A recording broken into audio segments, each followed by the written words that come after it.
Before we get started, you can stream the Naqwatsveni podcast on Spotify, Anchor.fm, and YouTube. Let's get into this episode.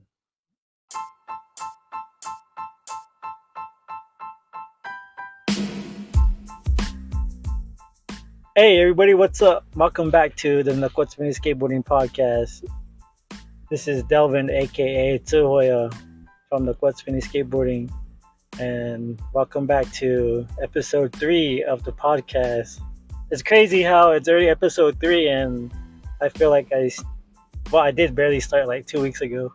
And I got a lot of good, awesome feedback from last week's episode.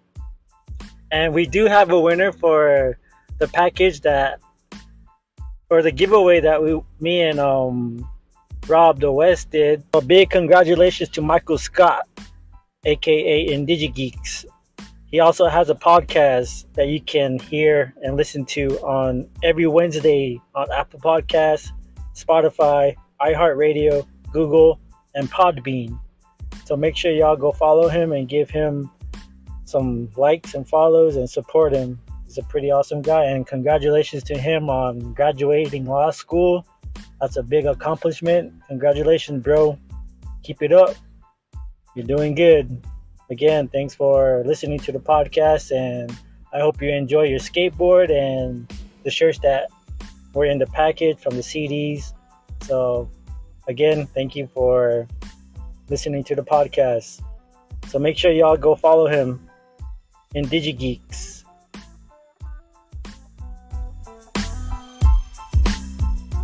Yeah, so like this whole podcast is pretty fun. I like talking into the mic.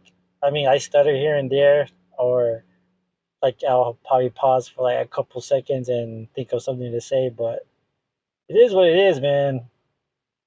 And just sitting here talking to myself, I feel like people just look at me because you can do a podcast anywhere, basically. You can do it in your car, you can do the podcast at home. As long as you have good, strong internet service, then you should be good. So, but other than that, this podcast is pretty cool so far. I like it. The only thing about it is the whole editing part. I thought it would be like editing videos because I do YouTube for my skateboarding channel, Naqwatsveni Skateboarding. Make sure y'all go like and subscribe. I'm probably like 8 subscribers away from hitting 200 subscribers. So make sure y'all go like and subscribe. But yeah, editing video and editing audio, it's a whole different process. Because with the video part, like, it's pretty easy, just piecing the videos together and whatnot.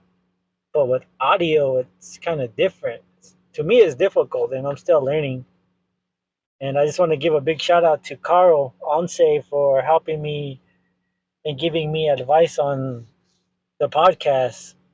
He's been a big help in helping me get this podcast started. So thanks to him from the Carl and J-Man show. I'm pretty sure all of you guys know and are familiar with that podcast. They post, I believe, on Wednesdays. So shout out to Carl Onse for helping me this far. See, that's the thing. Like, I still get nervous when I talk to, or when I'm on the podcast. Like, I still get nervous. I feel like people are watching me. Not like literally, but like in my head, I feel like people are, if that makes sense. But I know I'm talking to my audience in the aspect of with headphones or in your car or things like that. Like, I still get nervous. Like, I'm trying to shake it off and everything. But this is the only third episode, so like I said, as time goes on, like, I'm pretty sure I'll get a lot more comfortable with it. But right now, I'm still like kind of shy and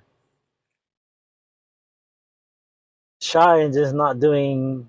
I feel like I'm not doing good, but I do get good feedback from people saying that I'm doing good, which is good, if that makes sense. But see, like, I just it's hard to talk about things when you're on a podcast by yourself. So that's the reason why I think why people have co-hosts, because they can feed off each other's energy. But when you're a one person show and you're talking, it's a whole different dynamic. Like there's gonna be times where I'm gonna sit down and just talk to you guys for like 30 minutes, because I think that's the only time I will allow myself to talk with you guys if it's by myself and I have no guest on or nothing like that.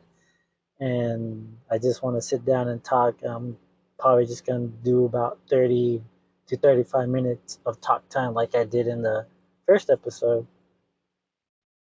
But now I get why people, like I said, like I get why people have co-hosts, because they feed off each other's energy and they can talk about different topics. And with me, like I just kind of like freestyle it. I don't really have topics to talk about, but in the meantime, like I do have stories to tell and things like that. So I do appreciate you guys for listening and tuning into the podcast.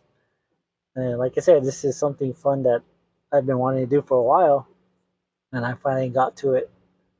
And that's the thing, people like are scared to try new things because they're so used to being in their comfort zone. They're used to be in their bubble. And in order for people to grow and expand and achieve accomplishments in life, they gotta break out of their shell and their bubble. And that's what I'm trying to do, like break out of my introvert part. And that's another reason why I started a podcast, because I wanted to get my voice out there and let people hear me on what I gotta say and talk about. But other than that, it's just like I still get nervous talking to you guys on the podcast. But like I said, I appreciate every one of you guys for listening to the podcast, and I sure do hope you guys are enjoying it. And again, Coco, for all the good feedback and comments. And that's the thing, like I'm an ambitious person. I'm an ambitious person to where like when I want to do something, I do it.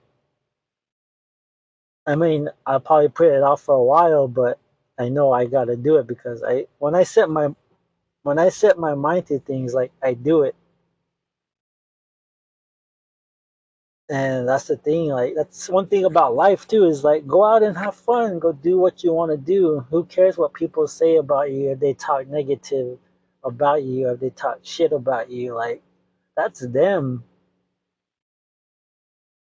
Do what you gotta do for yourself, do what makes you happy. Go out there and enjoy your life, as long as you're having fun with it and not hurting anybody. Like go out and do what you love to do. Start a podcast, start a YouTube, start something, start a business. Because nowadays everybody's starting something. The world moves fast and it doesn't wait for nobody. If you get left behind, you get left behind, and all you gotta do is try to catch back up. And it's not about the destination, but the journey. So focus on the journey, not the destination, because joy is found in not finishing any activity or anything that you're doing, but it's found in doing it. So enjoy it. Enjoy the journey, not the destination, because life is meant to be celebrated. All of it, all your accomplishments. So get out there and enjoy life. Do what you want to do. Be happy. So, with that being said, I hope you guys enjoyed today's episode. Coco. Coming up next, our guest of the week. Prepare yourself for another episode of Naqwatsveni Skateboarding. And today's guest, I'm excited to welcome Tony Wysalusi. I rolled out the red carpet for him.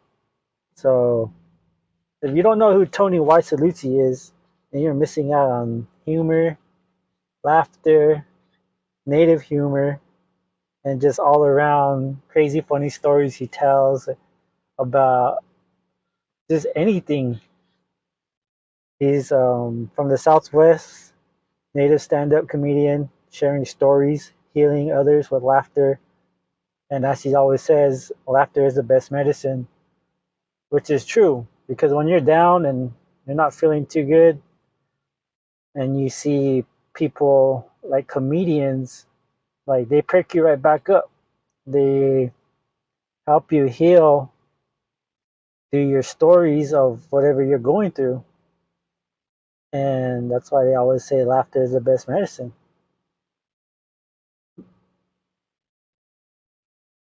Laughter helps us tide us over in dark times of life, whether we're going through pain, sickness, grief, loneliness, disappointment, frustration, or anger.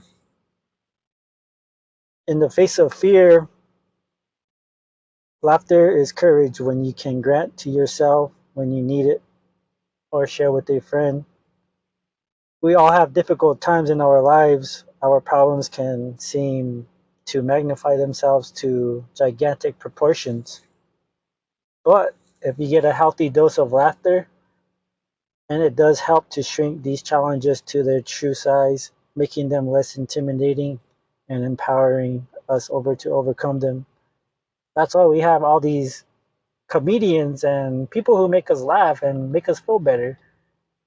And that's the reason why I love going to comedy shows or just being around people who can make me laugh, because I myself do go through dark times or hard times, and there's times where I just don't want to feel motivated to do anything. And with these comedians, like, they help a lot.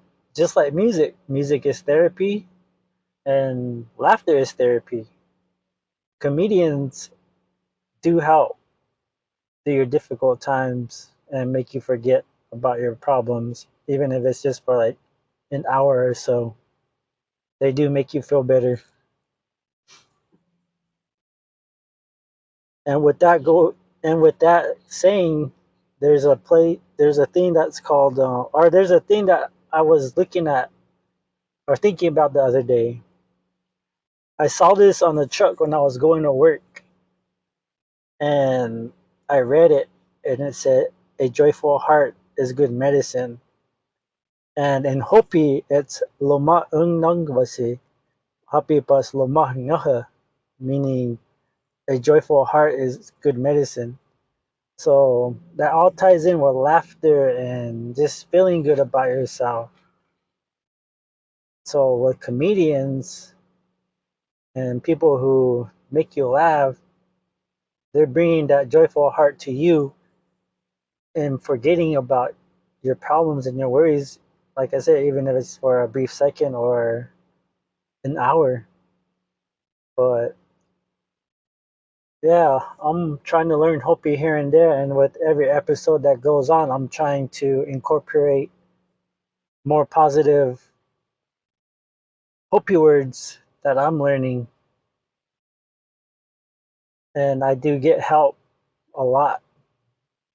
And I'm still learning. My Hopi's not that good, but as long as I'm learning and trying, like that one right there was a tongue twister for me. Loma unangvasi happy pas loma naha.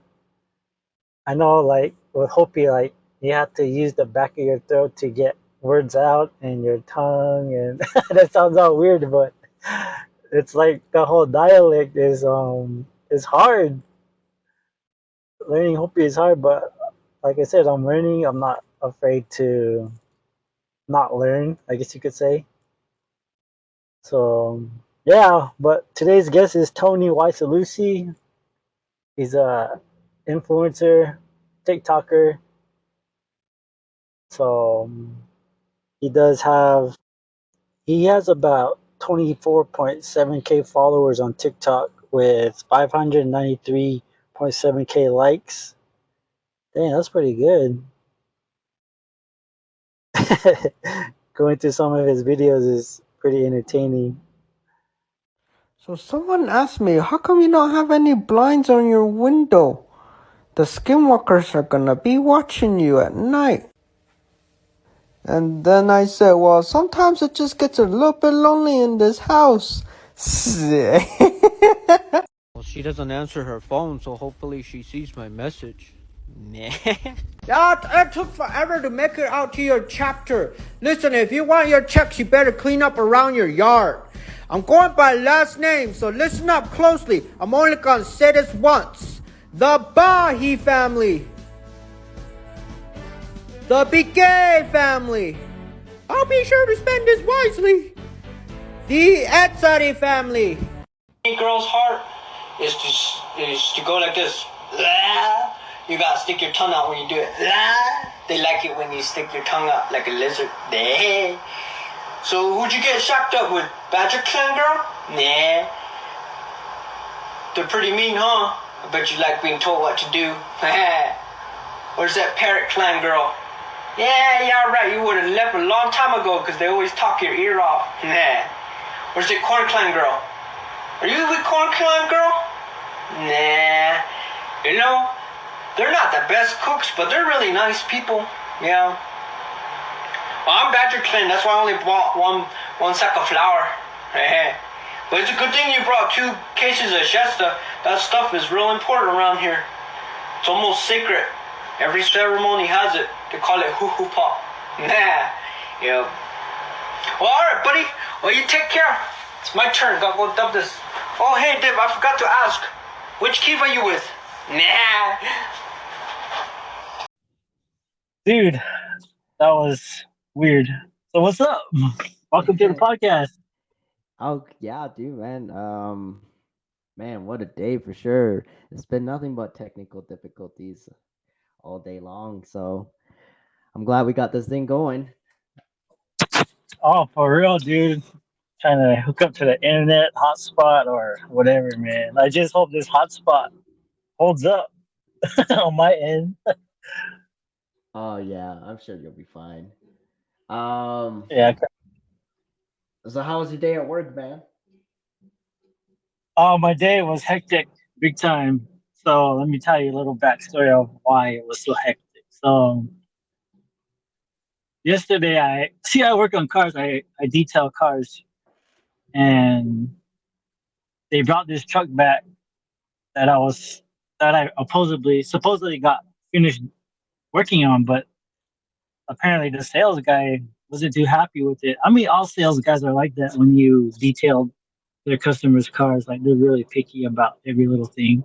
Yeah. I mean, the truck came out perfect and everything, but with this specific sales guy, he was just being a dick. And sure enough, like I got finished cleaning everything that he wanted done. So I was like, all right, I got it. Then when I was ready to take it up, I couldn't find the keys.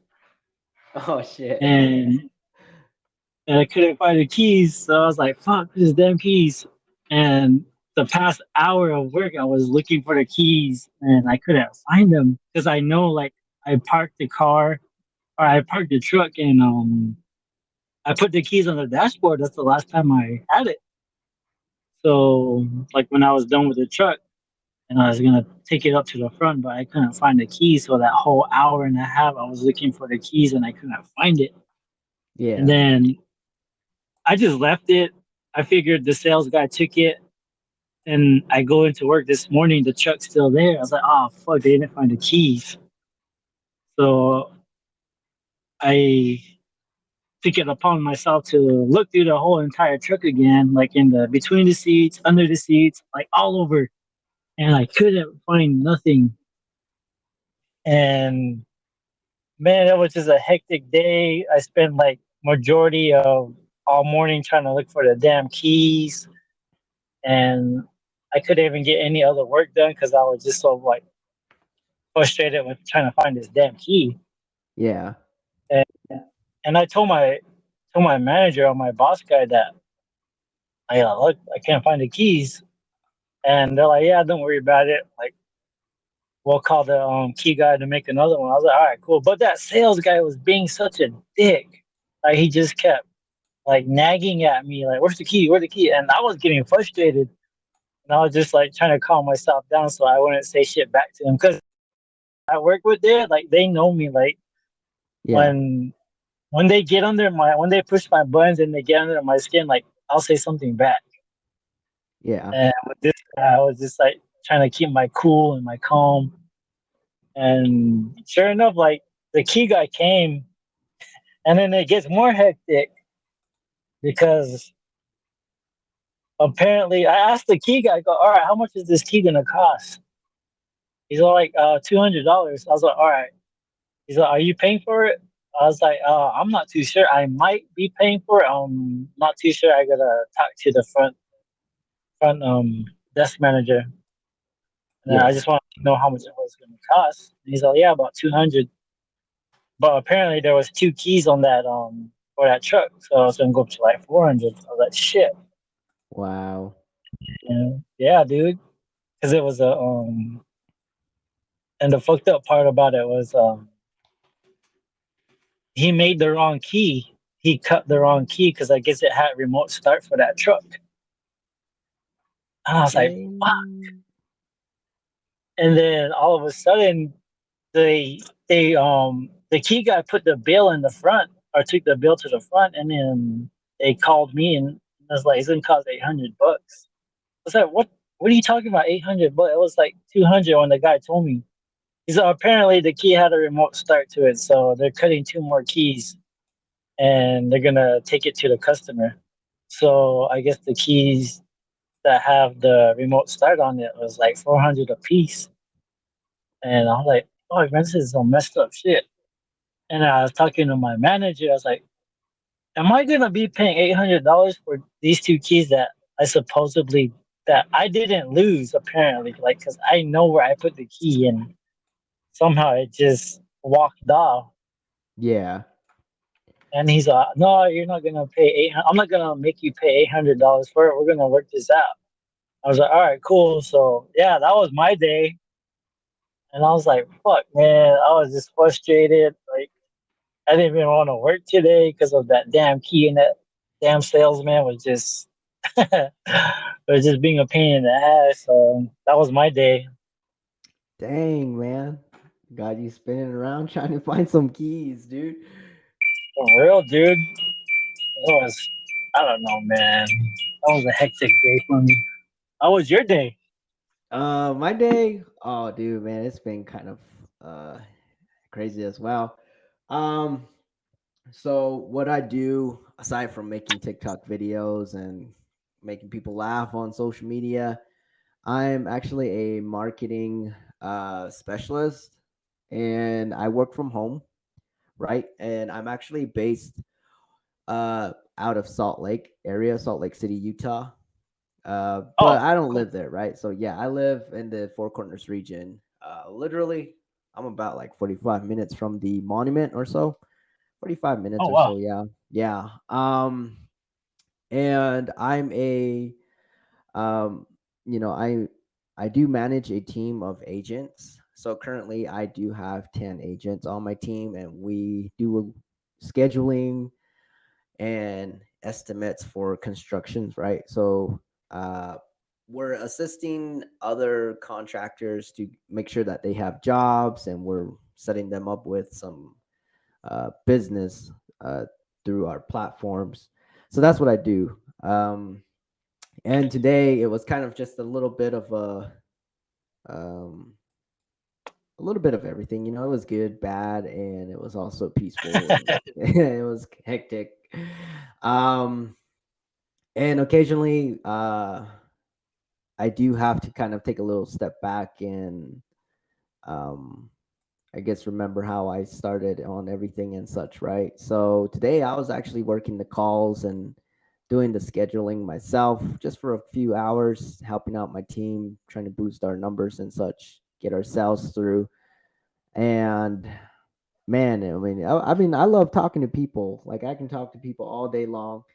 um And today it was just kind of a little bit on the stressful side with the not many people wanting to buy into the service, right? Want to go with our services, and then also trying to manage Yeah. a team, make sure the team's doing all right. Um, and so kind of juggling both sides of the party. That was a little frustrating just because my agents, they were kind of struggling a little bit at the beginning, but got a little motivation going, and we ended up doing about 52 uh, appointments by the time I was about to clock out. So I mean, I thought it turned out pretty well. It's not. It doesn't seem like a big number, but I mean, you are constantly calling people, trying to get them to go with your service, right? And so Yeah. that's what I do for a living currently. I was a remodeling contractor before the pandemic hit, but when the pandemic hit, it kind of put me back quite a bit. And so I was like, man, what do I do?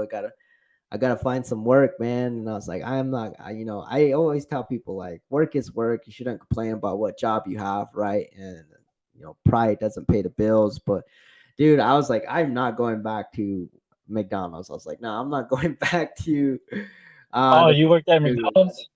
Yeah, I did at one point, and I was like, I'm not going back that way. I was like, man, I got to keep moving forward, and so I was just searching and searching, and finally picked up this gig, and I qualified for the position because I had like construction background in construction. I have a background in marketing and management, supervisory position. So I mean, it all worked out. It was kind of a struggle at first, but it worked out, and I've been doing it since. Well, I've been doing it for a year and about 3 months now. So, um, yeah. I That's mean, what's every up. day's yeah. It's a completely. It's never a dull moment. It's never the same thing, and it's always something different every day, and that's what I love about it because I don't like doing the same thing over and over again. And today, yeah, it definitely perked up. Like I said, it was just a little bit stressful, but it turned out positive. Just trying to keep our Yeah. minds in a positive mindset, and it worked out. Yeah. Yeah. Well, as long as you found something that you love to do and that has different opportunities every day, instead of going back to McDonald's and whatnot. Yeah, and I mean, hey, honestly, I love the restaurant industry, but at the time, I was like, man, like, I was like, I got so far ahead. I was like, I can't, like, I didn't want to step back. I mean, if worst comes to worst, I don't mind working fast food because I love restaurants. As long as I'm talking Yeah. to somebody, I'm fine. Like, I love talking to people, so. I was like, but at the time I was like, well, man, I pushed myself to come this far. I can't just give up, and having a background in marketing, I started looking into remote jobs and trying to find something that had to do with construction at the same time. And there was quite a bit of openings for remote work in the construction industry, uh, mostly doing virtual estimates, you kind of go through this I guess they had it set up to where you know, customers walk you through their home. You're on the phone, kind of like a Zoom meeting, and they're showing you Oh, yeah. around. Yeah, and I was trying to get that job, but it didn't happen. Instead, I got picked up by this company called ROI Solutions, and um, at first they were like, "Yeah, you're gonna be doing this. You're still gonna be part of the construction industry." And so it was for a call center, right? And I was like, oh yeah, cool. I was like, I'm pretty stoked. Yeah, I don't mind. And um at first I was super excited until I actually got the contract to be part of the call center. And what I actually ended up doing was the opposite of what they hired me for. I ended up trying to sell like weight loss supplements. Like Hey. I had no clue. Like, man, I'm like the least healthiest person, at least in my family, And so like they gave me this job, and they're like, "Here, you got to sell these." And I was like, "Are you kidding me?" And they're like, no, this is what you're gonna do until like we get that position open. And then we can transfer you. I was like, oh, are you freaking kidding me? And so yeah, so like for a good 5 6 months, that's what I was doing. I was selling uh, weight loss supplements and managing accounts, totally completely off of what I applied for. And So how did you do on your sales? not too bad. Like I said, man, I have a background in marketing, and you Oh, know, if okay. yeah, so I mean, I do pretty well. Like I could probably sell you anything. um, and you What's know, that? What's let that me sell you marketing this tactic that pen. they use? Yeah, yeah, yeah. I was just about to bring that up. Like, sell me this pen. How would you go about selling somebody a pen? Yeah, I mean it's real easy, it's real easy to get people to, yeah, I can turn things around, like, like just as simple as asking like, how was your day at work, right? And for a minute there, the podcast was about you. So you Oh know yeah. what? Oh, That's that's. Oh yeah. Okay.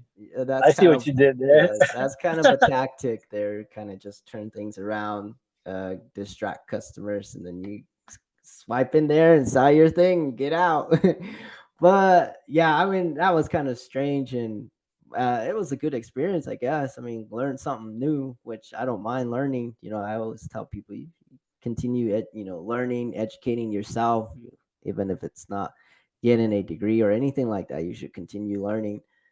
So yeah, I definitely got the I guess I got the background of selling product, weight loss supplements and dietary supplements, and yeah, that was something different. But now at least I can say I sold some weight loss product, and finally, after a few months of doing that, that's when they actually gave me the job that I applied for. And I've been with it since, and it's been good. It's been pretty well. I got a lot of time Awesome. for my family.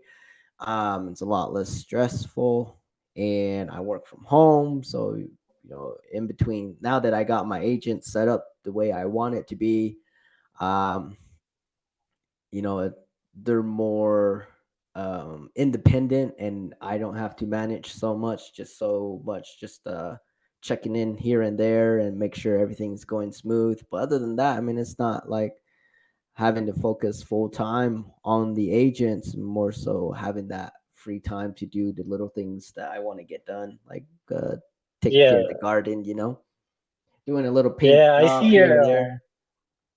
Yeah, I see your like videos. Like you do all kinds of stuff around your house and your paintings. I like the recent painting I saw of yours was the long hair katrina. Yeah. That actually got Yeah. sold. I was gonna give that away on TikTok, but somebody reached out. They really wanted it, and I just felt like, well, you know what? I probably should give this person. For some reason, it just something told me to do it, so I did. And well, they actually Mhm. paid for it. So I just gotta Yeah. finish up here and send it out. So What do you call your what do you call that long hair katrina in your language? that one I did was kokokshi. That's Oh, like a good. I guess it translates to good kachina. yeah. Like the yeah, but kokokshi is what I painted it, and that's for the rain dancer. Yeah. Because in Hopi it's called a nakatina. Oh, I see. So But yeah. yeah, man, it You're came out Zuni, pretty right? sweet. Yeah, I like to Zuni. think so. I like why do you say that?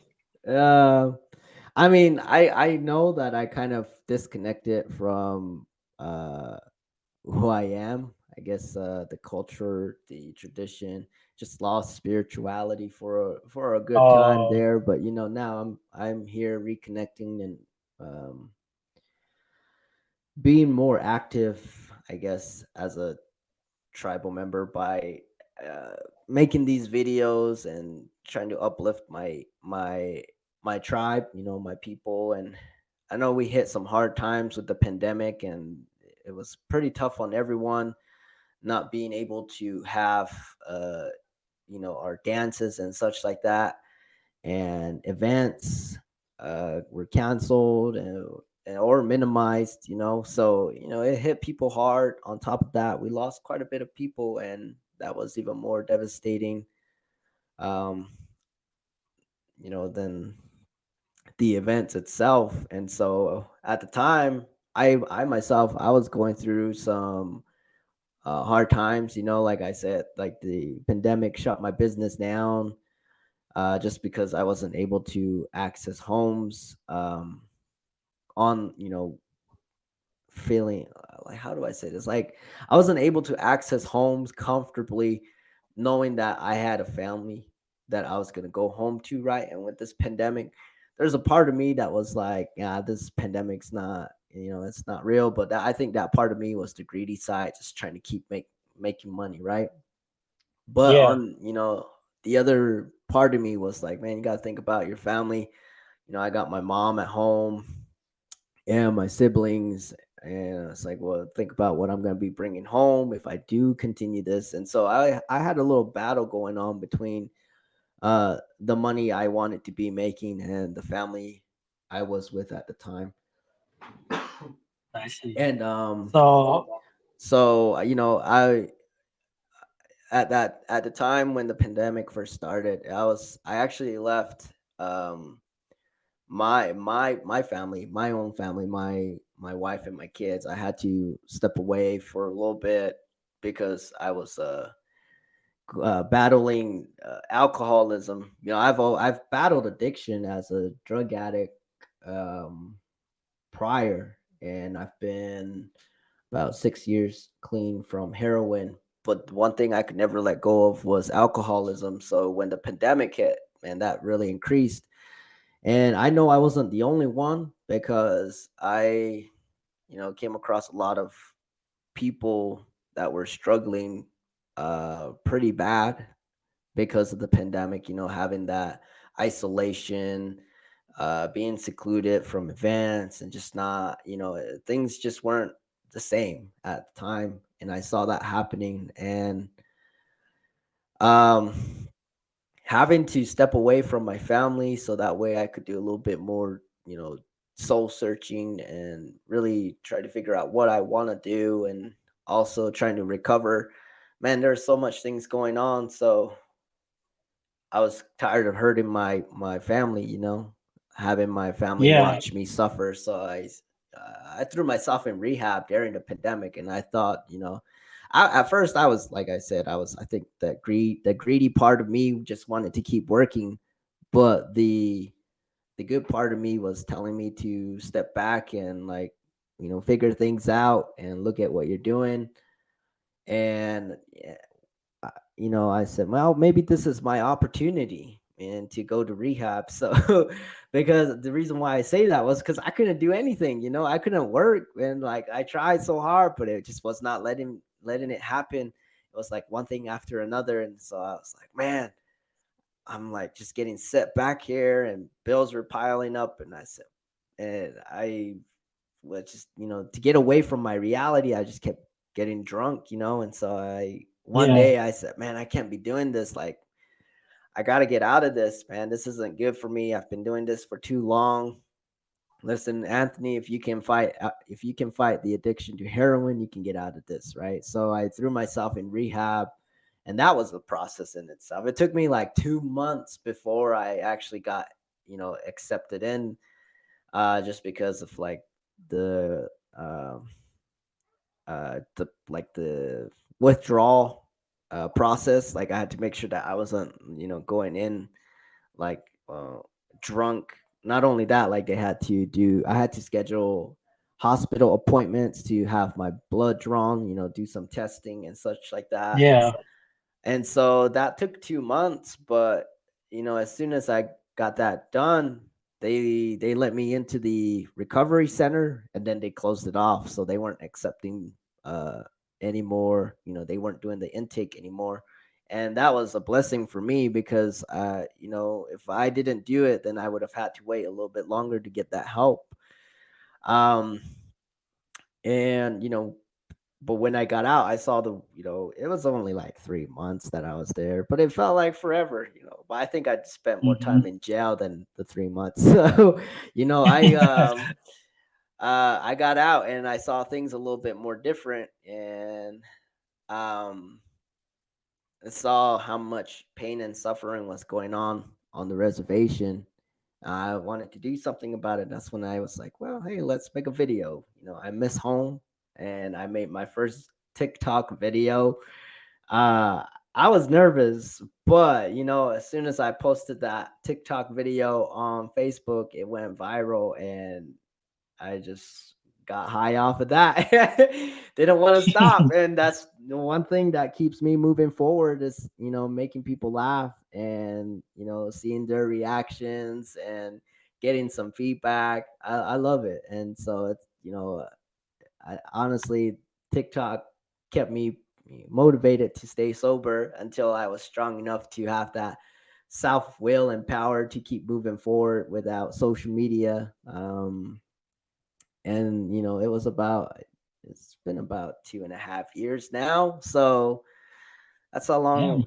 Yeah, I've been pushing myself, and it's opened up a lot of opportunities for me to be able to speak in public to my own people.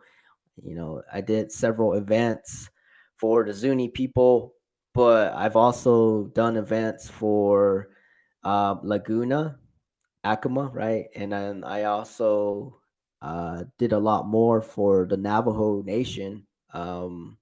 I think the Navajo Nation reached out to me more so than Pueblos did, but I'm not complaining, man. I mean, I'm happy to help any. I don't care what tribe you're from. I think we're all one people, and so it Yeah. it, it worked out, man. Just it opened a lot of doors for me once I said, "Hey, I gotta put this bottle down and cut this crap out."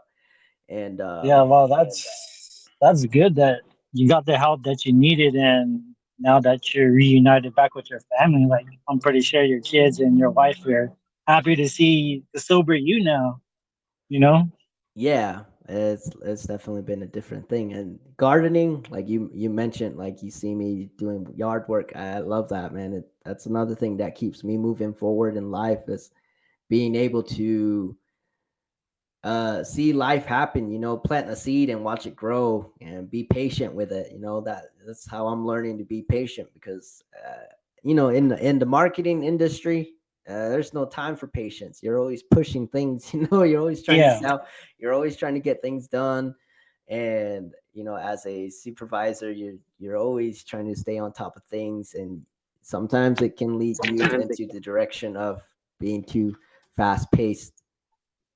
um did we get cut off, or am I still with you? No, I'm still here. Okay. You're still Yeah, good. then you get too caught up and live in that fast-paced life environment, and you lose insight of life in itself, getting caught up in the business industry. And that happened to Yeah. me. That happened to me before, and me doing the yard work and taking care of my plants and all the little animals that we got. That's just it just helps me balance it all out, and you know makes me realize all the important things about life, and life isn't just about making that money, right? Yeah. And the thing too is like I see you like you take your kids out and you teach them like I saw this one video where you're teaching your kids like what plants were good for you, and like you're just putting out different plants and you're just Yeah, like showing them. That was pretty cool. yeah, that is on my priority list these days, just because I mean, like, when I was really bad with drugs, I didn't have kids. It's but I was an alcoholic, and I had my son.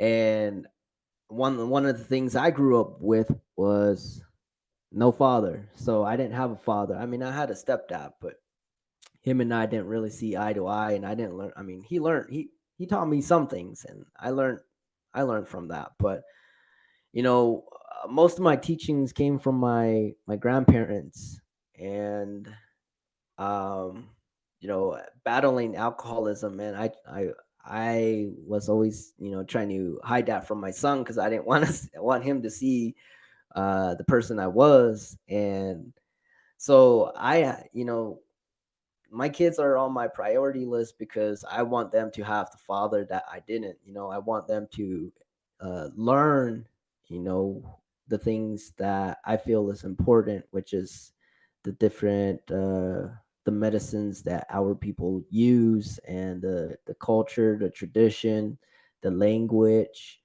I want them to, have that balance between the world, the reality that this world has become, and Yeah. the teachings of my elders. I want them to have that balance to be able to pass on the traditions, the knowledge of the Zuni people, things that I know, um, and then also be able to be successful in this modern world. And it's a ever changing world that we're living in, and I don't want to lose what I know. And what I know, I believe is quite a bit. It's pretty knowledge. I think I'm pretty knowledgeable.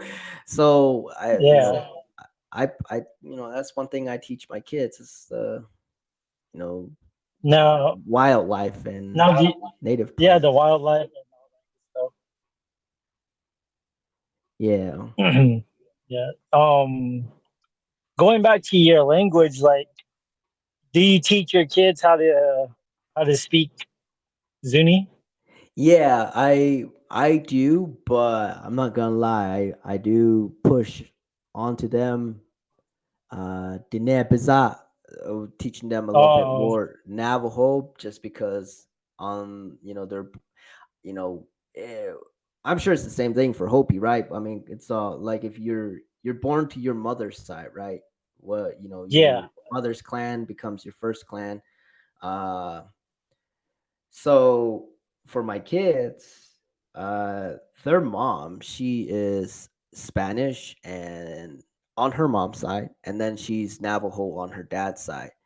But she's trying to be, she's learning more about her Navajo side. Um, and she really doesn't have a connection to either, like being able to speak Spanish and Navajo. She has a hard time with that, right? So when I'm teaching my kids, I'm actually I do speak I because of the work that I do need to speak Spanish. So I do speak to them in Spanish a little bit, but more so Navajo. I actually am teaching myself Navajo just for them, so that way Oh, they do dang. know. Yeah, and so um, So you would I say you speak three languages, which is Navajo, Zuni, and Spanish? can't forget English. So yeah, And uh, English? Yeah. Damn. Yeah, so and that's well, I speak Spanish because of the work that I do, because I do need to be able to communicate with my agents and my customers. But the Navajo side, I'm learning just because um, honestly, the Navajo people helped me quite a bit throughout my life, and to be respectful, I try to talk to the elders in the language. Or I don't know a whole lot. I'm still learning, but at the same time, I'm seeing my kids, and I want them to know how to speak Navajo as well. So because their mom has a hard time, and so to them, that's how I talk to them. And then Yeah. lastly, I talk to them in Zuni, and I think they're figuring it out. It seems like a whole lot that's coming at them, but they're figuring it out. Yeah. And I want them to have that knowledge, to have that language. And my son, I think I talk to him more in Shiwitma, in Zuni, than I do uh, speak to him in like Navajo or Spanish. Just I because see. my son, he seems to be more interested in the Zuni culture and the Zuni way of life. I think he's picked up a little bit more of it. And so I've been influencing him on that. But, in the end, he is born on the Navajo side and the Spanish side, the Mexican side. But it's just something for him to know, and understand something that might want, someday. might help him in life, you know. Yeah. Now, do you have anybody that's teaching you Navajo, like how to say certain words and the dialect? Rosetta Or yeah, Stone. you just Nah. Rosetta? Oh, Nah, I'm just kidding. Rosetta. The reason why you said Rosetta Stone was because there was this one YouTuber, I forgot his name, like he knows all types of languages. And I don't know if you've seen him. He went to the Navajo reservation and he was speaking to them in Navajo. He's like a white guy. I forgot his name. I think it was Chow Mein. Not Chow Mein. Now I think I'm getting hungry. um, Zhao Men or something like that. I can't remember, but Yeah, I don't yeah, know. that's how he learned was Rosetta Stone. And I was like, oh damn, that's crazy. Yeah, I know that's Rosetta Stone is where I was learning to speak Spanish, but when it That comes actually to works, then, Navajo, huh? actually, yeah, how I learned pretty quick. But the Navajo language I've been learning from my father-in-law, and um, all the different people that I come across that are Navajo, I learn from them whenever they are speaking to me, because they mistake me as a Navajo, right? Because well, I'm Yeah. darker than my wife, and she's always walking. You know, she's always doing things for the Navajo people, and I tag along, and I get mistaken as a Navajo, so they'll start talking to me in Navajo, and then I'm like, oh, what does that mean? And sometimes they get mad, like, how come you don't speak Navajo? How come you don't speak any English? I was like, I do speak Zuni, but I'm actually not Navajo, I'm Zuni. Oh, okay. And so, then they'll translate, and that's how I've been learning, and that's been helpful. It's good to learn in that method. I feel like it's Yeah. got more meaning than listening to like recording and reading. I feel like there's a stronger connection when an individual is trying to teach me their language, and I don't know. For me, I just feel like there's a stronger connection. So that's how I've been learning Navajo. But the Spanish part, I actually had to take that Rosetta, had to pick it up. Rosetta Stone. Yeah. And who also taught you Zuni? That one, although Zuni language is part of the education uh, curriculum in Zuni, um, I learned more so from my grandparents. At the time, I didn't speak it. I was one of like, well, I wasn't a quiet person, that's for sure, but I didn't really speak the language. I didn't. I think I was more so embarrassed or afraid that I might say something wrong, or like I wasn't gonna say it right. And so I was not one to speak Zuni up until um well, just a few years ago is when I actually started utilizing the language to do a community outreach to the Zuni people, making these TikTok videos, making some jokes and stuff like that. That's when I actually started speaking the language. And to my own surprise, I mean, I have forgotten a lot of words, but Yeah. I remembered a lot. So I mean, there's a lot that I forgot, but I remembered a lot. And Nice. um Did they oh go ahead. and so I'm still learning or relearning. I mean, it's not hard to learn that the Zuni language for me because it's been repeated so many times. So if like a word is said one time, then I can remember because it like automatic, like it clicks into my mind, or it like refreshes in my mind, and I'm like, oh yeah, I forgot about that word, and then I remember what it means. And so then my vocabulary is building up for the Zuni language again, and that's a good thing. Yeah, that's good. Did they do they have the Zuni language in the schools out there? Like how they Ye- have Navajo classes in like on the Navajo reservation? Yeah, I do believe so. Honestly, I couldn't give you an exact answer on that, but I do believe so. I mean, from things that people post on social media, it seems like they still got the classes going on, and um, so yeah, I believe that they still do have classes. Oh, that's cool. Yeah. Now, how was your childhood growing up? Oh boy, man, my childhood was rough. Sometimes, honestly, I think when people look at me, they think that I was probably a spoiled little brat or like I had an easy life, life was good and all that stuff. No, like growing up was pretty tough. I had a household, that was influenced with alcoholism. Have family members that did drugs. You know, uh, the earliest memory I have of heroin was when I was about 4, 5, and watching a family member withdraw from heroin. Uh, that was pretty tough.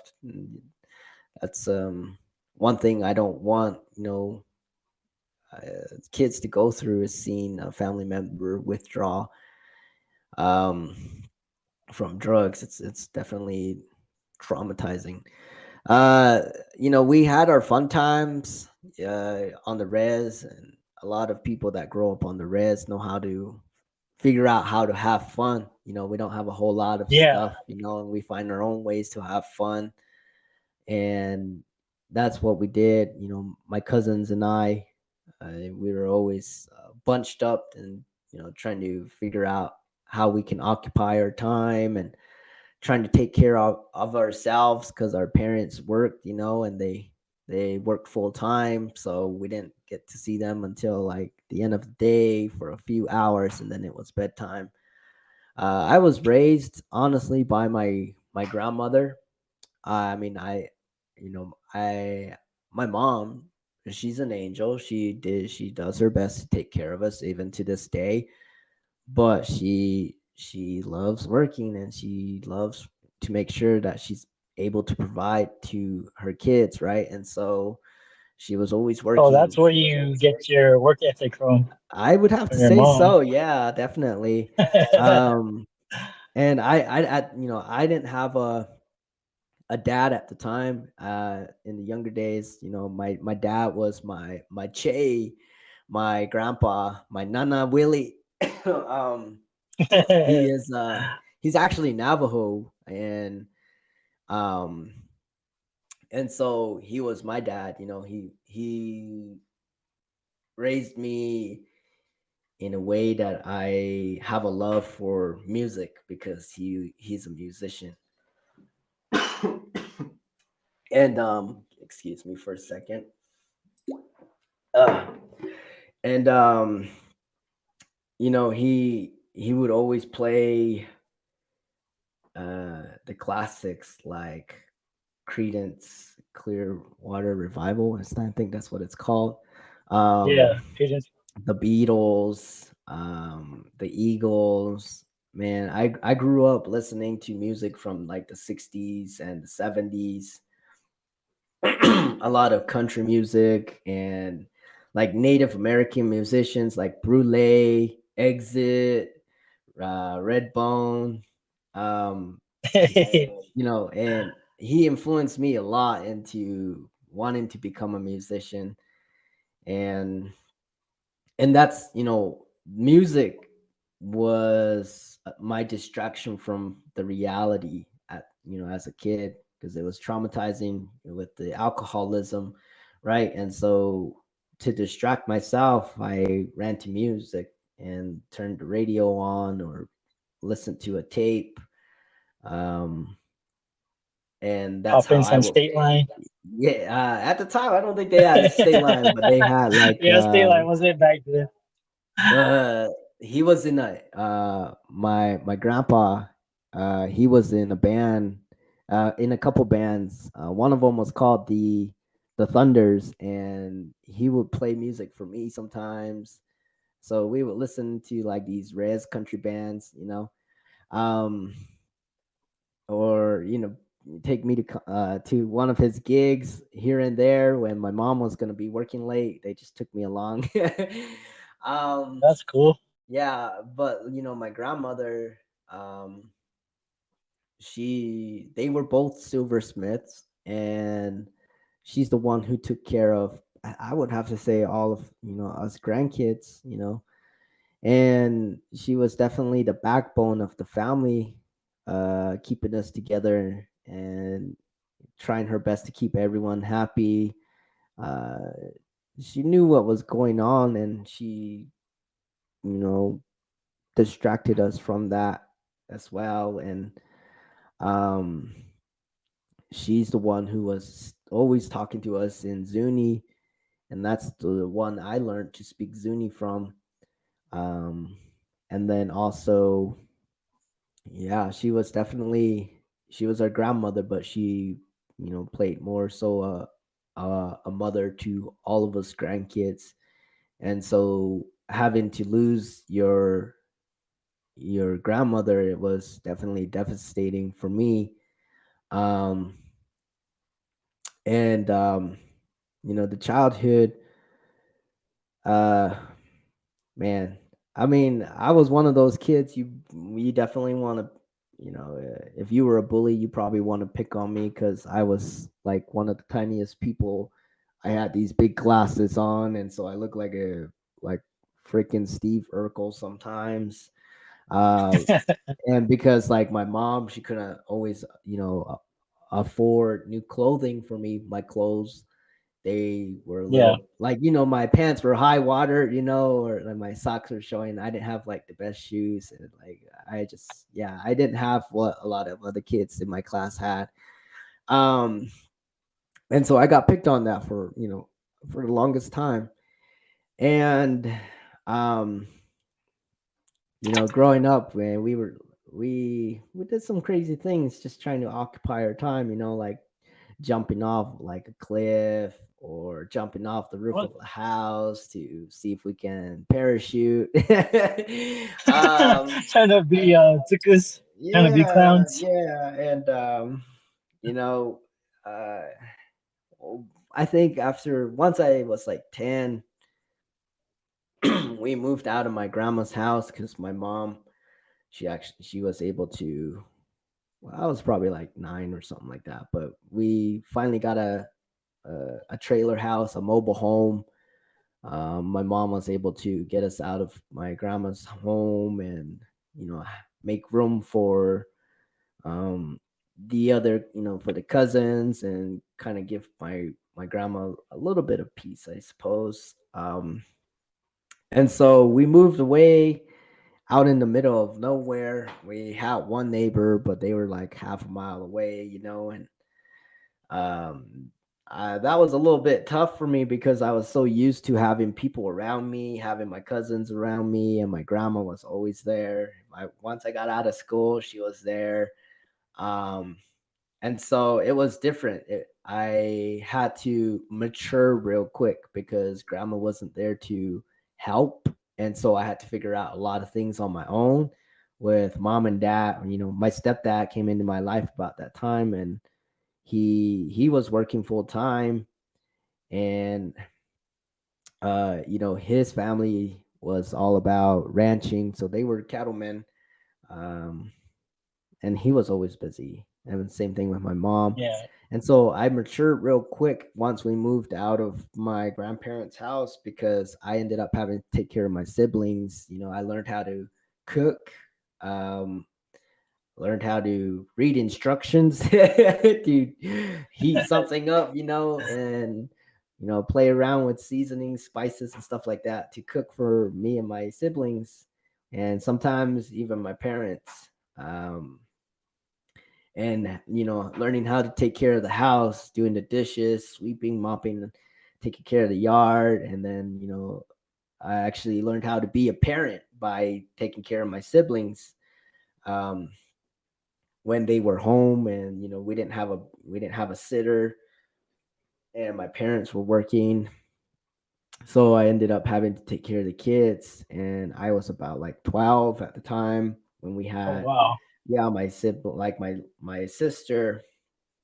And I that's when I learned how to change diapers and take care of kids. And it was kind of forced onto me, and that happens to a lot of youth on the reservation. You're kind of pushed into maturing. I Taking think care of it's your they call it siblings and adultification, where yeah, you adult. end up, Yeah. you end up taking care of yourself, and you end up taking care of your siblings, and sometimes you take care of your parents, um and so that's what I went through. That was one thing I went through, was adultification. And um I mean, once we moved out, it wasn't too bad, like we had a house, we had food, we had a vehicle, and uh we had all this space to kind of play around and enjoy what make the best out of life. And with my stepdad, that's where I learned all that farming and Oh, agriculture, and learning how to take care of livestock and how to be a rancher. I learned from him and his granddad. And I'm, as tough as it was to live with my stepdad, uh, I have to thank him for what he taught me, because he did teach me how to survive. And, um, you know, if it wasn't for him and his side of the family, I wouldn't have had that knowledge of how to grow and be patient with plants, and how to survive, go hunting, fishing, taking care of livestock, what you know what wild plants are edible. And uh, I owe that all to him. And he taught me what he knew. But when I was younger, man, I hated it so much, because it was always just work. It felt like, when I got out of school, I had to go take care of the animals. Um uh, and then on the weekends, I had to go up to the ranch and take care of the fence line, take care of the cows and the horses, had to make sure they had water. So I ended up learning how to drive at a young age, because I had to haul water after school. um I was like 14, 15. We learned how to drive. Um, and my dad's granddad, my I just call him my grandpa, I guess, but my grandpa, uh, his name is Chauncey Simplicio. He was a governor of Zuni one time, but he's the one who taught me how to hmm. uh, drive a tractor and Oh wow. drive a pickup. He's the one who taught me how to drive with a trailer attached to the pickup. And they taught me all these things that are extremely helpful in my life these days, especially once I left home. um but like I said, at the time, I never liked it, but I'm glad that I learned. It was pretty tough. They were strict. And my stepdad, he was pretty verbal. He kind of grew up in a Hmm. military style household, Oh, I because see. Okay. yeah. And so he was definitely pressuring. And I think because of him, I work well under pressure. Yeah, you were And telling me that you worked under pressure. You worked pretty good under pressure. I'm like, oh, all right, dude. yeah. um Isaac went to with your mom. um but yeah, so yeah, I do work well under pressure, and I think it's because of him. But once um when I became 16, I was in Zuni High School, right? And I have no idea to this day. I still have no idea why, but I ended up getting my ass kicked in the parking lot, and by like a whole mess of people. Like, oh my, like I think there was over like 10 people, but I'm not making it up. Are you serious? Yeah, I was probably just with the wrong group of people, but these are people I grew up with, and they were friends that I had. But I don't know what exactly happened, but um yeah, I ended up getting jumped in the high school. And I actually lost my breath there. I got knocked out, and they say I wasn't breathing. Um, the librarian, she came out. She's the one who actually saved my life, and I do owe it to her. And so um I ended up getting rushed to the hospital, right? So once I recovered, I actually wasn't allowed to go back to the high school because the principal thought that I influenced as well. This fight that occurred. I actually had no idea. I was trying to get to my mom's office, and she wasn't there, and I ended up going, back to the high school because I was just gonna walk home, but home was about 10 miles away. Um, Oh wow. yeah, so I was like, well, I'll just go walk home then. So that didn't happen. Anyways, after this fight happened, I got transferred and I ended up going to school in Gallup. And my parents got divorced. My mom and dad got divorced, and that was tough as a teenager to go through because growing up, I didn't have a father. And even though, I had a stepdad and him and I didn't see eye to eye, he was my dad, and so it was definitely hard to handle to go back to, being separated and just having like my mom and I plus my siblings. Um, I didn't know what to do. I was pretty upset. I actually ended up staying with my stepdad. Um, because I didn't know what I was, what I wanted to do. But I ended up getting transferred to this private school, this Catholic school in Gallup, and finished off my high school there. And that's where I met my wife.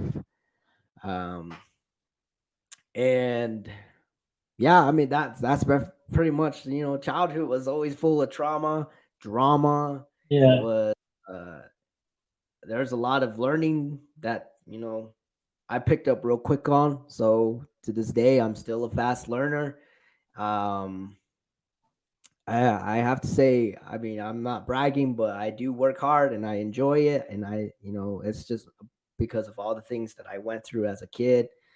Um, I am, I believe that, these days I am a better human being and trying to help others because the things that I've experienced in life, I know other people are going through the same thing. Um, you might be a slightly different story, but it's all still the same kind of hurt and pain.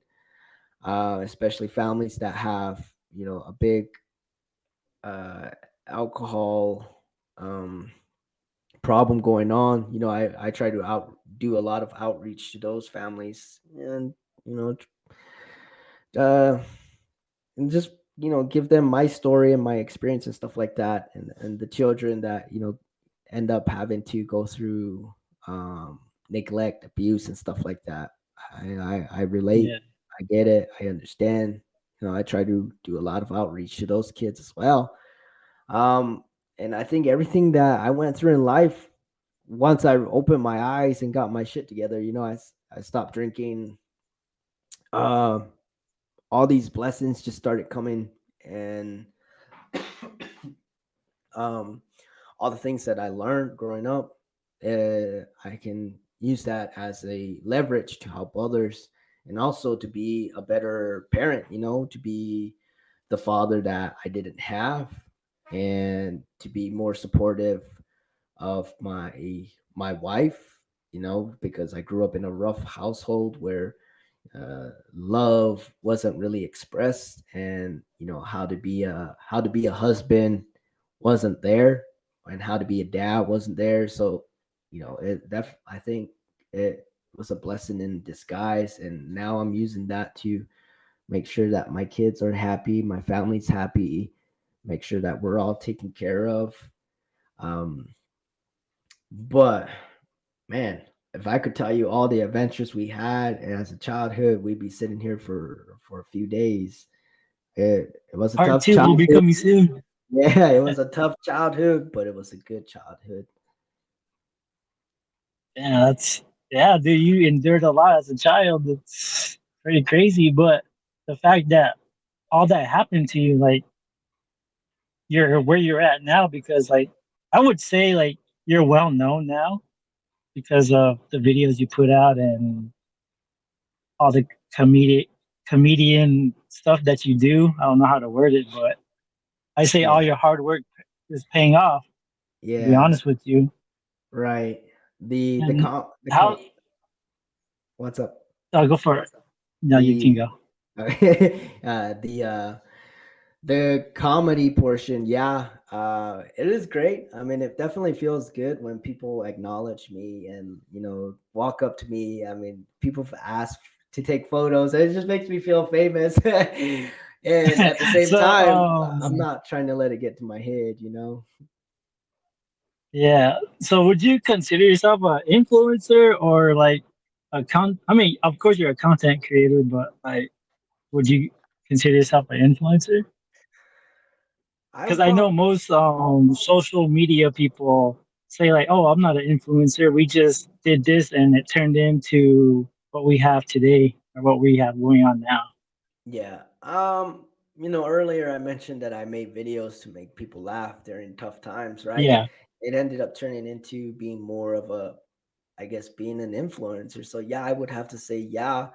But I try not to see myself as a role model because I'm still imperfect. I don't think I'll ever be perfect. I still have my flaws and such like that. All I Yeah. have to Nobody. share is my experiences. And I mean, it's up to an individual if they want to take my experience and, relate and learn from it. But I'm not the person to tell you how to live your life. I'm just sharing my stories and sharing laughs um, but it's definitely made a big impact. There's plenty of people that's reached out and said thank you. This and this was going on, and you helped us with your story, with your comedy. I keep wanting to say commodity because that's one of the Commodity yeah, cheese. that's one of the things I had growing up was we had that government food. So Yeah, we um had government food too, man. yes. What was your best commodity food that you got? I would say mine would be like raisins, and I didn't really care for much for the cheese part, but I'd like the raisins. Oh, and the applesauce. Yeah, The dude. applesauce was pretty good. The raisins with the peanuts, I would mix that up, and then there was always pineapple juice. I don't know why the hell they always sent pineapple juice, but we always had pineapple juice, and then the luncheon meat and the lunch meat. Oh man, that was yeah, those were my favorites. But anyway, so yeah, I mean, like a lot of people have reached out, and it definitely warms my heart that my message is getting through. um and even people that are suffering with addiction and alcoholism, they reach out, you know they ask questions, and they just want someone to listen. That's usually what how it Yeah, goes. We just want someone to hear our story. And so I'd sit there and listen for a while. But yeah, man, if it feels great. And I know like my family's still kind of getting used to, when we go out and then people recognize me and they run up, they want to take photos, or they're just like saying hi, shaking hands, giving me hugs. I think my family's still getting used to that. But um I mean, I definitely enjoy it. Like I said, I'm trying not to let it get, you know, to my head. And I also got to be careful because, there's a point where you get too famous where everyone knows about your life and yeah, use they that get against you. so involved in it. Yeah, Yep, you make a mistake, they will pull you down. So it's like, big hey, time. that's why I'm always honest, and sometimes honest in my videos, because you know I want people to know who I really am and not try to be somebody I'm not, because that's what I did when I was an alcoholic. And so these days, I'm just telling you up front, you don't like it, I'm sorry. Some of my words come out pretty harsh, but if you think about it, Hmm. you know, that's the truth. Sometimes the truth hurts. Um, Yeah. so Have I you go for it? yeah. Yeah, no, I just hey, that's just all I've tried to do these days is just tell you up front and be honest about who I am. Facts. Now, considering that you got all these good comments and whatnot, like, is there any like negative feedback or like you get from haters or anybody like that? Oh yeah, yeah, all the time. About every post that I make, there's always Oh someone who's wow. gonna be negative. But That's totally fine. I I think at one point criticism pissed me off, but these days I get a chuckle out of it. Like, I don't know this person, and this person definitely doesn't know me, but they want to talk shit. I'm just gonna let it be.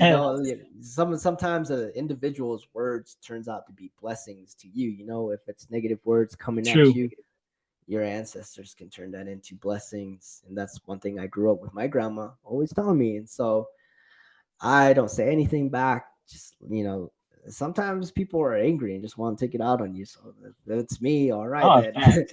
um, and yeah, I mean, hey, everybody's got their critic. Yeah, dude, that's everybody's like that.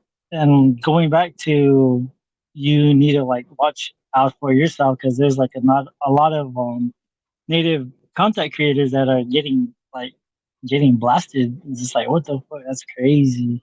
Yeah, I'm not gonna name names, but yeah, I see that all the time. And you know what? Hey, I rather just tell you I got drunk and went to jail, and you can look up my background and you can check for yourself, and it's not gonna be a surprise because I made a video out of it, and I say, hey, Yeah. I got locked up, man. I got thrown into jail plenty of times. All right, like, yeah. So if you pull up my record and want to blast it, go on ahead. But I think I've told the world already through my videos. And that's Facts. what I'm talking about when I say you got to be honest about yourself, because if you're trying to be someone you're not, and somebody just wants to pick on you and ruin your life, they'll bring up all these ghosts from your past, and it hurts. And it's gonna big it's gonna be big on you, because then you have to explain the truth, not just to a few Yep. people, but to a lot of people. That's why I say, yeah, just be honest about who you are, man. Yeah, because people really dig deep into your personal life and they'll bring stuff up from like 10 years ago or like way back then and they'll bring it up. It's like, God damn, this person Yeah, actually took the time to do all that. yeah. Well, I mean, if that happened to me, I'll probably be like, "Oh yeah, I remember that. This, yeah, let me tell you how this You all just started." you Me just and make a video Delbert. about it and Yeah, yeah, Delbert and I, man. Delbert took me out and he ended up getting me all messed up. And just kidding, no.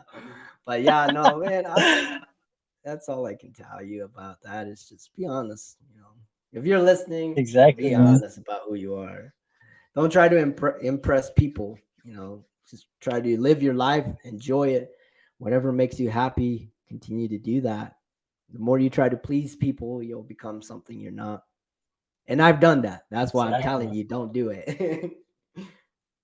Yeah, because it can definitely mess with your head too, hmm your mindset and all that stuff, and I'll like put it to a stop, and you'll just feel confused about all sorts of stuff.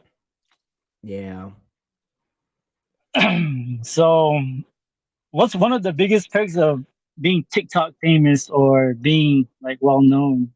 Like, do you get any perks out of it? Yeah, I do. That is just having to connect with my people and connecting with indigenous people, having laughs, having that heartwarming feeling when someone walks up and says, "Hey, you're that guy from TikTok. I love your videos. You always make me happy when I'm down." And that hits. That's the perk right there. That hits, and that makes me feel good knowing that the message got through and I made someone smile. That's the goal there with these videos, is to make people laugh or smile.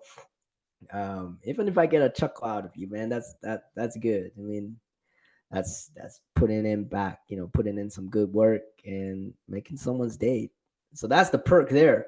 But I also do I love it when someone recognizes me and they walk up, you know, like let's just say at, like, for example, at the flea market, uh went there and got a free sandwich. Got a sandwich for free. Somebody recognized me. And, that type of thing. Occasionally that will happen. And Free that's snow just, cones. yeah, that's just heartwarming, man. Like that makes me smile, and just definitely makes me feel like a kid again, and gives me that motivation to keep moving forward in my sobriety, keep pushing forward to, uh, reach out to my people and other indigenous people, and be a good influencer of living a sober life. Or even if you're not 100% sober, I'm here to help you kind of get your shit together. Help you get Yeah, it together, and let you know that you're not the only one. You're not by yourself, and you're not going through these things by yourself. um, and there's someone here that relates to what you're going through. yeah, and that's the thing too. It's like it's hard to reach out to people because you get judged so much. Like it's crazy. That's the reason why people hardly don't want to reach out because they criticize you, and that's not how it's supposed to be. Because like they're actually looking for help. Right. And I think that's another thing that I, you know, express is just, you know, reach out for help. Who cares what people say, who cares what people say in anything that you want to do? If you want to live your life and people want to judge you or have an opinion, let them have their opinions. Let them judge you. If it makes you happy, you got to do it, because if you don't go after what you really want, you never have it. And Exactly. I'm sure there's a lot of people that in Zuni that talk about me, and yeah, that guy's full of crap, or that guy again, or that guy's crazy. That guy's not right. Well, I don't care. You know what? I'm having fun. I'm enjoying it, and I'm loving life. And that's what. Hey, And most important thing is I got my family, and I'm doing the best that I can for my kids. yeah, and doing TikTok, I'm sure you're getting paid for it, right? Yeah, I actually do. It was kind of a surprise. I didn't expect it, but then I actually qualified to get paid. So Nice. yeah, so I do get paid for the videos. I mean, it's not a whole lot, and Oh no. but it's something. It's all sitting there, and it's all just sitting there collecting. It is a lot now, but it doesn't. It's just a little bit at a time. Um, it adds Which up. video made yeah, which video like actually went viral to the point where like you like you opened your phone and it like it was just blown up like the numbers that you saw like do you remember which video made you go viral? I remember exactly which video went viral. That was the video I was I was burning um some uh, branches that from the tree I was cutting down, and a little bit of weeds, and I made this video because I was trying to contact my wife, but she didn't answer, and so I was like, hey, what if hopefully she sees my smoke signal. I was like, shit, why is she not answering, right? And then I got the idea, so I took my phone out and I recorded myself with the smoke in the background. So and I said, well, she's not answering her phone, so hopefully she sees my message. And that, I'm to my own damn surprise, that was the most viral video I've ever made. It went over 1 million views, and Damn. I was in awe. I was in shock because I was like, all right, this video wasn't that funny, but like it's getting a lot of views, and like a lot of people got a kick out of it. I mean, for me, I thought it was funny, but some of the things I say aren't so funny to other people, right? And so yeah, I ended up, getting a little chuckle out of it, but a lot of people got a laugh out of it, and that's good. That video sure Yeah. went viral. Got paid Yeah, that's 15 crazy. bucks for that video. Hey, it's something Yeah, better I'm than not nothing. complaining. Yeah, that's what I said. I'm not complaining. I was actually surprised. I'm Fifteen actually, fifteen yeah, dollars for 1 million views. yeah. I'm not complaining, man. Like, hey, I got a video. I Damn. got paid for a video. That's pretty cool. That's all you can ask, man. You can like that's great, but it's hard for people to reach million views on a video or on anything. Right. And for Yeah. you to accomplish that, it's like, damn. Yeah. Um, I mean, laughter is definitely the greatest medicine. And I was doing stand up comedy while I was in rehab. I technically wasn't supposed to, but I mean, like I came across something, and I actually kept my phone because I was going through like a court process, and so I had access to my phone. And when my court was done, the person I was supposed to turn it into wasn't in their office, so I just held on to it. And they never asked for it, so Oh, I just kept it, and so um anyway, so this event was going on in Salt Lake City for a virtual comedy show. And I said, let me give it a shot, So I locked my door, I closed the door, and I was actually doing it in my room while in rehab and just coming up with uh, random jokes or something to discuss. And first thing I said was, "Well, hey, my name's Anthony. I'm an alcoholic, and I'm here in rehab." And people started laughing, and I was like, "No, I really am," and so I did this like little tour. I was like, "Yeah, check it out. Like, here's my bed. It's a right now. I'm a single man. I just got divorced. I'm in rehab, and I'm showing my little bed, and you know, people laughed at that, but that's how I actually started doing it on every Thursday nights, and I did it for a couple months, and that's actually how I started with doing the comedy gigs and coming up with skits. But when I got out and when I saw the world a little different, I was like, hey, I need to reach out to my people with some laughter. But yeah, man, that's just how it went. so how do you go about creating content for like our people, Native American people? A lot of it has to do with reflection. I do miss my grandma. I I miss her a lot, and I do think about my childhood a lot because it was traumatizing, and it was always those good gatherings, when the ladies gather and they're gonna cook and there's all these laughter going. You almost forget about the troubles in life. You forget about the hurt, the pain.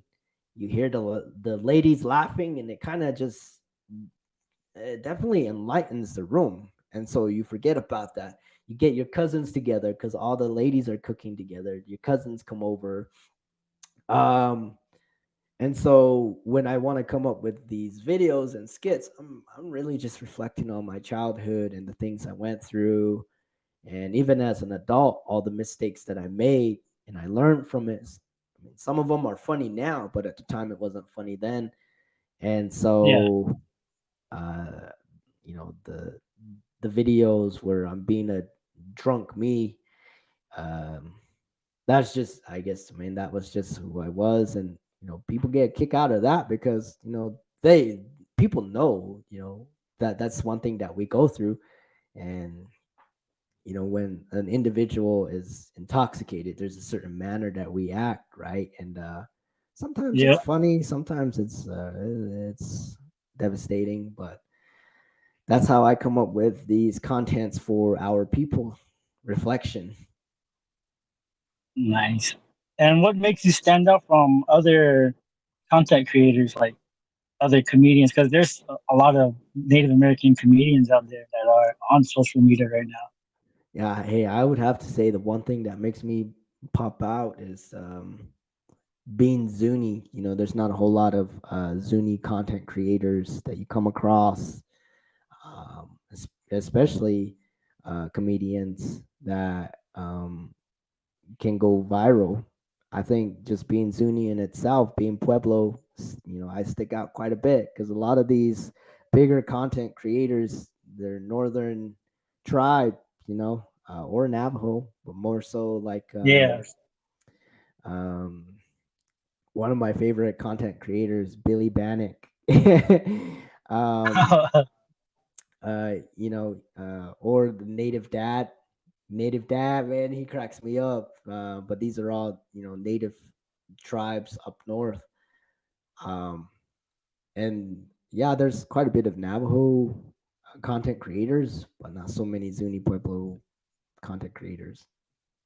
Yeah, it's like that with Hopi too. Like, there's really not that many anything out there. I guess you would say nobody's really doing anything as far as like TikTok, or nobody is like that big out there. Artist wise, like people who do artwork, like drawing, paintings. There's a lot of us, but Yeah, not too many content creators. Like they put stuff out like YouTube or a yeah, podcast or anything like that. I don't know right. why that is, but I that's another would, reason why. Like that's another reason why. Like I've done the things that I've done, like the skateboarding and putting it out there, and starting my skateboarding brand and putting it out there because Naqwatsveni skateboarding is like the very first legitimate skateboarding brand that's out there that's actually owned and operated by a skater and who's Hopi. yeah, And that's pretty much what makes me different from other people out there that do skateboards as well.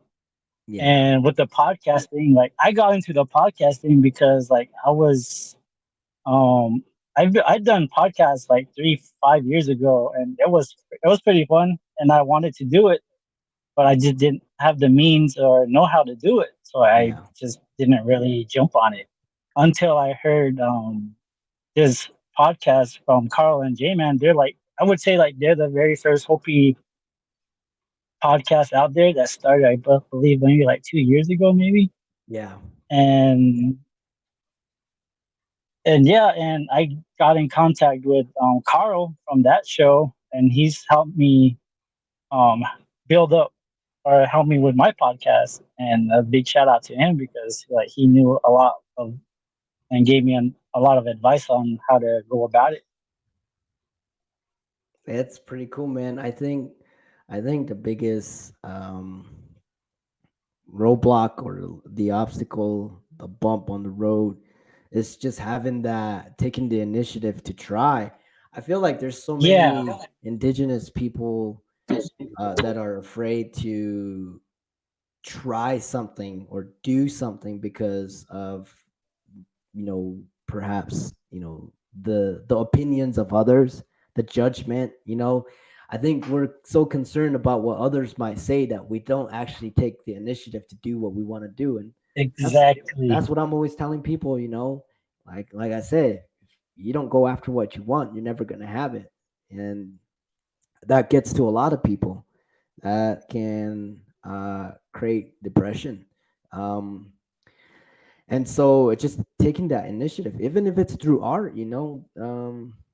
There's ways to become super successful with art, and you gotta try. You gotta open every door. You gotta make these opportunities happen, because not so many opportunities are gonna come your way. You're gonna have to open these doors to have these opportunities come through. So, I mean, to hear that, that you got this podcast going, man, it's super exciting, because for me personally, I don't know a whole lot, or I only know of like two uh, indigenous podcast hosts. Like, that's it, and they're not even from around this region. um, Oh, so this is super super awesome to hear that you got this gig going. And plus, I've watched you grow with your skateboarding gig, man, and it's come a long ways, and it's pretty freaking impressive. And I gotta say thank you for the shirts. I love the shirts you, yeah, you're you sent welcome, man. me. Yeah, you're welcome. Yeah, that I really appreciate what you like supporting and been following me for so long. I mean, yeah, it has grown, and I still get like I don't know. I'm like I get really nervous real quick. Like when people recognize me and stuff like that, I'm like, oh damn, okay, cool. Like because I was in my first episode, I was talking about how introverted I am, Uh-huh. and this was another way of me trying to get out of my introvert and just trying to like speak out to people. And what better way to do that was to like make a podcast. So I was like, all right, let's try this, see how this goes. And like you said, if you don't put in the initiative or anything like that, like nothing's gonna happen. So I took that advice when, how would you say, like, I could care less about what people say now. Back then, I was like, what if they say this to me, this and that? But now I just like, I don't really give a fuck what people say negative about me. Like, Yeah. that's on them, like how you were just explaining. And so far, like, I got some good feedback on the podcast, and it's like, oh, all right, cool. But this is a learning stone for me because I never done anything like this. And trying to talk on the microphone and basically like you're talking to yourself, and it's kind of weird, but it is what it is, man. Like I'm learning as this podcast goes. Yeah. And that's just how it's gonna be if you want to be successful. You're just gonna have opinions, and you're gonna have constructive criticism. You're gonna have people that oppose your decision, but whatever, if this is something you truly want to do and you definitely want to be successful at it, you just got to keep pushing through and not let these negative vibes, all these judgments and opinions get the best of you. Because for me, I at one point, all I did care about was what people thought. So I would thrive, I would strive to, I would aim to please, basically. And that's where, Yeah, you please too much, you try to impress other people, you kind of lose who you are. And you don't focus on what you really want to do. You end up focusing on what makes others happy. yeah, that is true. Like, what's your favorite traditional food you would say that you love to eat? Um, Man, that's a good question because I love food. Uh, I would have to say that my favorite traditional food is gotta be. Dang, man, put me on the spot with this question. Got me really thinking. Yeah, this whole time I've been responding fast. I have to say it's gotta be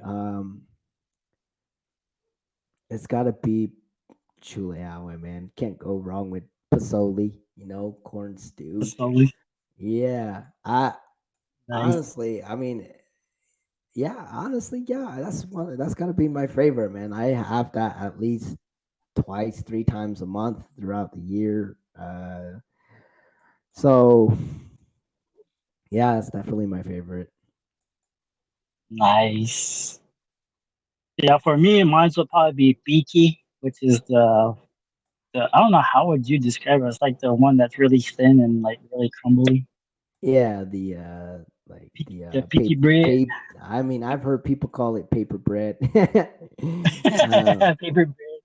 yeah, but yeah, no, I love that too, dude. I mean, if I had to choose between Pasoli and Picky, I'd still go with Pasoli. But you can't have Nice. Pasoli without Picky, man. It's so delicious.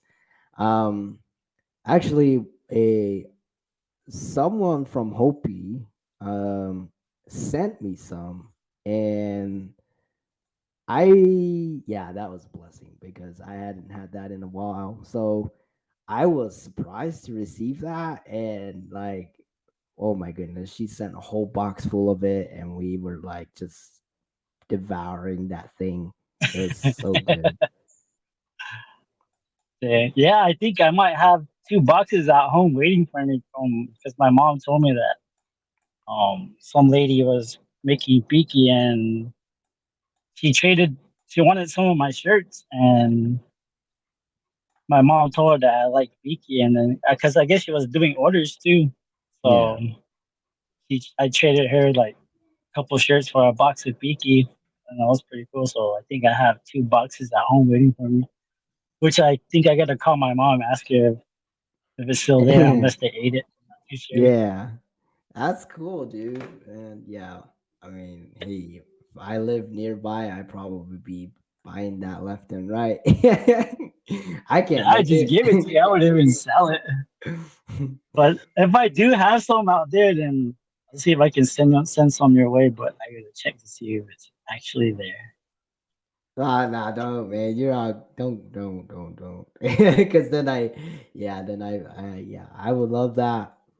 But hey, no need to do so. Unless you really want to, then do it. Yeah. But Facts, no facts. pressure. No pressure. No pressure. All right, no pressure. But anyways, yeah, dude, it was awesome talking to you on here and had a lot of good laughs and pretty. I don't know, man. Like I'm kind of speechless right now because like I'm talking to you and like you're like I guess you could say a well-known person and it's like holy shit, this guy like talking to me. Oh yeah, I can be I can be breathtaking sometimes. But yeah, dude. Nah, cool, man. Do you have any advice for the people out there that are Yeah. going through some things and maybe lift them up? Yeah, absolutely. Things happen in life. Don't, there's always going to be something that's going to try and stop you. Right? And life cannot be life without evil. We got to have that balance of good and evil. And that's in our traditional stories, in our teachings. So, if you're ever stuck, if you're, standing in place, let me tell you this. Uh, if you don't move forward in life, you're always going to be in the same place. So no matter what's going on, you just got to keep moving forward. Keep your head up and don't let the bad energy, the negative, the hurt, the pain, the depression, the addiction, alcoholism, all of that stuff. Don't let that slow you down from living life and experiencing life for what life has to offer. That's my advice. Yeah. Keep moving forward, people. And that there, people, is Tony. How do you pronounce your last name? Wysalusi. Wysalusi, yep.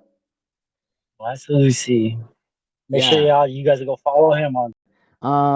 Yeah, you can find me on TikTok, Anthony Wysalusi. You can find me on Facebook, Wysalusi. Well, you can pretty much find me on any platform.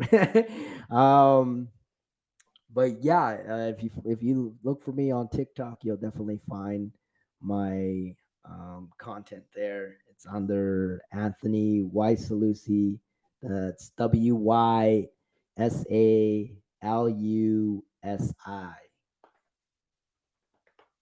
Nice. That's Awesome, not how man. I you appreciate you spell it, coming but on the yeah, that's how I spell it.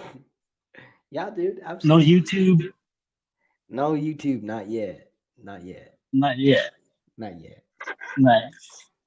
All right. Well, again, Coco for coming on and telling your story, man. It's pretty awesome.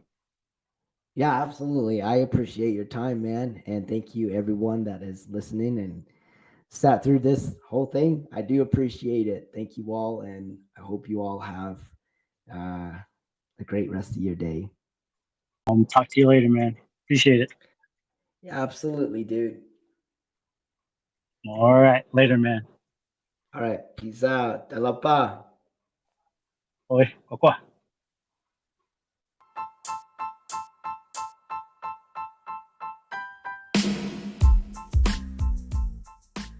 Like and subscribe on YouTube.